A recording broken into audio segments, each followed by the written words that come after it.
Okay, hello students. Welcome to our channel Native Flower School Khamaria Bhadohi. हमारे channel में आप सभी का स्वागत है। आज हम क्लास 7 का साइंस का चैप्टर 3 का पार्ट सेकेंड लेकर के आए हैं। इसके पहले वाले पार्ट में हम लोगों ने सब कुछ पढ़ लिया था। इस पार्ट में हमको पढ़ना है प्रोसेसिंग ऑफ वूल। इस पार्ट में हमको पढ़ना है processing of wool. Processing of wool, ठीक है। वूल जो है वो 5 स्टेप में प्रोसेस्ड किए जाते हैं। इसमें फर्स्ट स्टेप है आपका सियरिंग। वूल जो है यह 5 स्टेप इसके प्रोसेस में लगते हैं। वूल को निकालने के, वूल को बनाने में 5 प्रोसेस इस्तेमाल किए जाते हैं, जिसमें पहला प्रोसेस है आपका सियरिंग। सियरिंग क्या होता है? This is the removal of the fleece from the skin of the ship. कह रहा है सीप के स्किन से फ्लीस यानी उसके बाल को, सीप के स्किन से फ्लीस यानी उसके बाल को अलग करना ही आपका सियरिंग कहलाता है। अलग करना ही सियरिंग कहलाता है। एक बार और समझ लेते हैं। This is the removal of fleece यानी बालों का अलग करना फ्रॉम द स्किन ऑफ सीप, सीप के स्किन से यानी भेड़ के बॉडी से, भेड़ के त्वचा से उसके फ्लीस यानी उसके बालों को अलग करना ही आपका सियरिंग कहलाता है। Fleece is generally short once in a year. कह रहा सियरिंग जो होता है यानी भेड़ों के शरीर से बाल को अलग करना, यह साल में केवल एक बार किया जाता है। सियरिंग जो है वह साल में एक बार किया जाता है। कब किया जाता है? Before the onset of summer. जैसे ही आपकी गर्मियां शुरू होने लगती हैं, वैसे ही आपका भेड़ों के शरीर से बालों को अलग किया जाता है। फ्लीस यानी उसके बाल, किसके बाल? भेड़ों के। फ्लीस याद रखिएगा, जो भेड़ों का बाल होता है उसे हम लोग फ्लीस बोलते हैं। फ्लीस का मतलब क्या होता है? फ्लीस जो है वह भेड़ों के जो स्किन होती है, उसकी त्वचा होती है, एकदम त्वचा के पास से, त्वचा के पास से काटा जाता है, ताकि हमको जो उसके बाल है वो मैक्सिमम लेंथ के मिल पाए, ज्यादा लंबाई का उसका बाल हमको मिल पाए। इसीलिए हम उसके त्वचा के एकदम पास से उसको काटते हैं। आगे है the average yield of wool from healthy सीप is 4 to 5 kg per year. कह रहा यदि एक हेल्दी है, यदि हेल्दी सीप है यानी सीप जो है यदि स्वस्थ है, तो उसके शरीर से एक साल में हम लोग 4 या 5 kg, 4 या 5 kg हम लोग फ्लीस वहां से प्राप्त करते हैं। यदि एक क्या बोलते हैं हेल्दी सीप है, तो हेल्दी सीप से हमको 4 या 5 kg फ्लीस उसके बालों से मिल जाता है। तो सियरिंग क्या हुआ? सीप के शरीर से फ्लीस यानी उसके बालों को अलग करना सियरिंग कहलाता है। सियरिंग कब किया जाता है? साल में एक बार किया जाता है। गर्मियों के शुरू होने, जैसे ही गर्मियां शुरू होती है वैसे ही उनके शरीर से बाल यानी सियरिंग किया जाता है। सियरिंग में क्या करते हैं? उसके बाल को उसके शरीर के एकदम पास से हम लोग काटते हैं। और सियरिंग जो होता है यह हाथ से भी हो सकता है और मशीन के द्वारा भी होता है। हाथ से भी आप काट सकते हैं और मशीन से भी आप उसे काट सकते हैं। यदि एक हेल्दी सीप है तो उसके शरीर से हमको 4 से 5 किलो जो फ्लीस है एक साल में उसके शरीर से हमको प्राप्त हो जाता है। दूसरा है ग्रेडिंग और सॉर्टिंग। ग्रेडिंग और सॉर्टिंग, छाटना।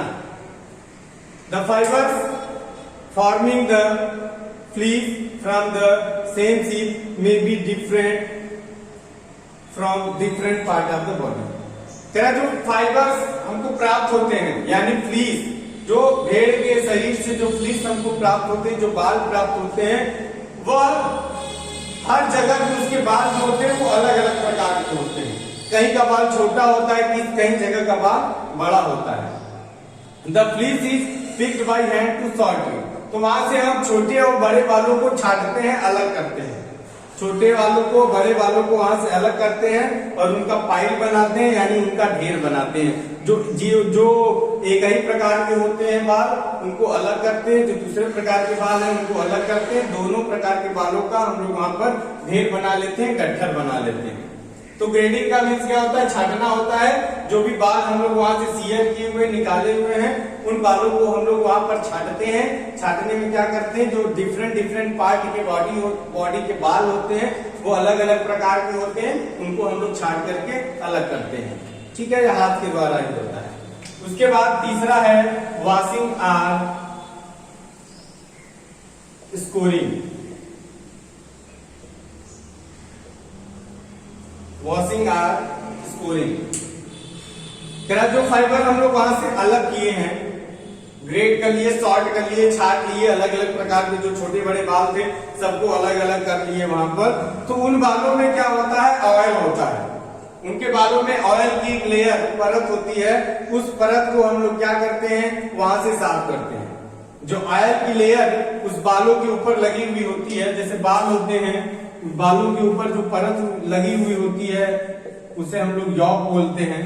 वो ऑयल की एक परत होती है यॉक। उसके साथ ही साथ उसमें बहुत कुछ ऐसी अशुद्धियां मिली हुई होती हैं। उस अशुद्धियों को हम लोग क्या करते हैं? साफ करते हैं। और वही साफ करने की प्रक्रिया को ही हम लोग स्कोरिंग बोलते हैं। पहले हमने बाल काटा, बाल को छाटा, हमने क्या किया? बालों में जो भी ऑयली लेयर थी उसे हमने वॉश किया, जिसे हम लोग स्कोरिंग बोलते हैं।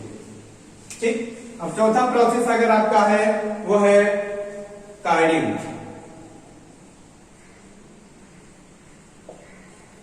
Carding disentangled fiber are then passed through the roller. The roller are covered with fine sheet of cloth having thin wire teeth. The teeth untangle the fiber and arrange them into a flat sheet called the wig. उसके बाद क्या होते हैं? जो बाल हमने वहां पर धोया है, तो बाल जो होते हैं वो टेढ़े मेढ़े होते हैं। बाल जो होते हैं वो टेढ़े मेढ़े होते हैं। तो हम लोग क्या करते हैं? एक मशीन होती है जिसमें रोलर लगा होता है, बाल को उसमें से पास कराते हैं। तो रोलर क्या होता है? उन बालों को वहां पर जो टेढ़े मेढ़े हैं उसमें बाल लगे होते हैं, तीत होता है रोलर में, रोलर उसको सीधा करता है। और रोलर से जब वो दब जाता है, मतलब जो उसमें दांत होते हैं उनको सीधा करता है, और रोलर से दब जाते हैं तो एकदम स्ट्रेट हो जाते हैं।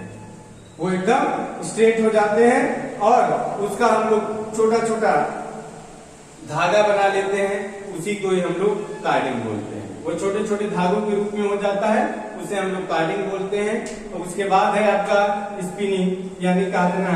उसके बाद जो कार्डिंग हुआ फाइबर है, जो कार्ड कर लिए हैं, हमको सीधा सीधा बाल कर लिए हैं, उसको हम लोग यहाँ पर अभी पतले धागों के रूप में बनाए थे, अब हम उसे पतले रस्सी के रूप में वहां से बना लेते हैं। और बनने के बाद जो आपका गुण है वो तैयार हो जाता है। स्पिनिंग कर लेते हैं, काट लेते हैं, यानी छोटे छोटे जो रेसे थे उस रेसों को हम लोग पूर करके उसको हम लोग क्या करते हैं? एक मोटा रस्सी टाइप का बना लेते हैं, जिसे हम लोग स्पिनिंग बोलते हैं। अब हमको पढ़ना है knitting and weaving. Knitting and weaving. knitting and weaving, clothing such as socks, कपड़े जैसे कि socks which need to be loose and comfortable in use are made by knitting। जैसे कि हम लोग socks इस्तेमाल करते हैं, वेस्ट इस्तेमाल करते हैं, वेस्ट का मतलब जो हम लोग अंदर बनियान पहनते हैं वो लोग इस्तेमाल करते हैं, वो हमको लूज चाहिए होते हैं और कंफर्टेबल आरामदायक चाहिए होते हैं। मतलब जो भी हम लोग सॉक्स या जो भी हम लोग वेस्ट इस्तेमाल करते हैं वो लूज और कंफर्टेबल होना चाहिए, और वह नीटिंग करके बनाया जाता है। वह नीटिंग करके बनाया जाता है। For knitting only one yarn is used. Knitting करने के लिए, बुनाई करने के लिए एक धागे की जरूरत पड़ती है। एक धागे से ही वह सीधा पूरा जो है आपका कपड़ा बन जाता है। जबकि वीविंग में क्या होता है? नीटिंग दोनों का मतलब होता है बुनाई ही। तो नीटिंग में क्या होता है? केवल एक धागे की मदद से ही पूरा कपड़ा बनाया जाता है। वीविंग में क्या होता है, weaving the fibre is made from two set of two yarn. तो वहां पर दो धागे का सेट बनाया जाता है। जैसे कि स्वेटर जब बुनाई होता है वो दो धागे से बुना जाता है, दो इस्तेमाल करते हैं, ठीक। One set of yarn is arranged length wise and other is cross wise. एक धागा जो है वो आपका लेंथ वाइज और एक धागा आपका क्रॉस वाइज इस्तेमाल किया जाता है। इसमें दो धागे की मदद से बनाया जाता है, एक लेंथ वाइज और एक तो क्रॉस वाइज, जो इस्तेमाल करके जो कपड़ा बनाया जाता है उसे वीविंग करते हैं। और नीटिंग में क्या होता है, केवल एक ही प्रकार का धागा इस्तेमाल होता है और वह एक ही धागा जो है वह पूरे कपड़े को बना देता है। जबकि वीविंग में दो धागों का इस्तेमाल किया जाता है और उसे ही आपस में लेंथ वाइज और क्रॉस वाइज करके इंटरलॉक किया जाता है और उसका कपड़ा बनाया जाता है। अब हम लोग पढ़ते हैं सिल्क के बारे में। Silk a natural fibre from animal. Silk एक प्राकृतिक रेशा जानवरों से प्राप्त होता है। Silk is a very fine natural fibre. Silk जो है एक बहुत ही पतला और प्राकृतिक रेशा होता है। सिल्क जो है वह दो प्रोटीन का बना होता है। इसके पहले वाले वीडियो में भी हमने आपको बताया था। सिल्क जो है वह दो प्रोटीन का बना होता है, एक होता है सेरिसीन और दूसरा है फाइब्रोइन। एक है आपका सेरिसीन और दूसरा है फाइब्रोइन। इसी का ये दो प्रोटीन से मिलकर के आपका सिल्क बना होता है। सिल्क जो है वह सिल्क मोथ के द्वारा बनाया जाता है। सिल्क मोथ एक प्रकार का इंसेक्ट है जो कि बटरफ्लाई की तरह ही आपको दिखाई देता है। Butterfly and moth are very much alike. Butterfly और जो सिल्क मोथ होते हैं ये लगभग दोनों एक समान होते हैं। दोनों के पास बड़े बड़े कलरफुल विंग्स होते हैं, पंख होते हैं। They are different from one and other. लेकिन दोनों जो होते हैं एक दूसरे से अलग होते हैं। बटरफ्लाई और सिल्क मोथ लगभग एक जैसे दिखते हैं। दोनों के पास पंखें बड़ी बड़ी होती हैं, लेकिन दोनों में अंतर होता है, ठीक। Butterfly have antenna with lobes at the front. Moth have feathery or hairy antenna. कह रहा है बटरफ्लाई के पास जो एंटीना निकला होता है, जो उसके ऊपर एंटीना निकला होता है, वह उसके जो एंड होते हैं, एंड्स में लोब्स बने होते हैं। जो फ्रिंट होता है ऊपर की तरफ निकला हुआ होता है, इस तरह के दो एंटीना होते हैं, तो यहाँ पर लोब्स होते हैं। जबकि ये बटरफ्लाई का है, बटरफ्लाई का जो एंटीना होता है उसके फ्री एंड पर आपको लोब्स दिखाई देंगे। जबकि जो मोथ्स होते हैं उनका एंटीना जो होता है वो फीदरी होता है, यानी उसमें पंख लगे होते हैं और उसका जो एंटीना होता है वो हेयरी होता है, उसमें बाल होते हैं, ठीक है। आज की वीडियो में इतना ही। आगे की वीडियो में हम लोग पढ़ेंगे लाइफ साइकिल ऑफ मोथ।